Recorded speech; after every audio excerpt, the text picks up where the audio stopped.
नमस्कार दोस्तों, कैसे हैं आप सभी। आई होप आप सभी अच्छे होंगे। दोस्तों आज की इस वीडियो में मैं आपको बताने जा रहा हूँ आईफोन 11 आपको कहाँ से परचेज़ करना चाहिए।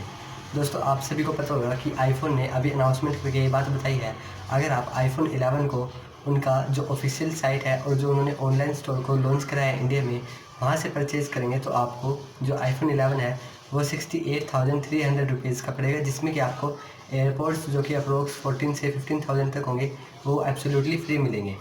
फिर दोस्तों मैं आपको बता दूं, अगर आपको पता हो तो अमेज़ोन पे एक सेल चल रही है जिसमें कि आपको जो आईफोन 11 है वो नियरली 48,000 तक का पड़ जाएगा। अगर आप वहाँ से उसको लेंगे और 48,000 का अगर आप आईफोन 11 वहाँ से परचेज़ करते हैं और उसके साथ साथ एयरपोर्ट्स को लेते हैं जो कि हमारे लगभग 14,000 तक के पड़ेंगे, तभी आपको 64,000 में आपके दोनों चीज़ें आ जाएंगी।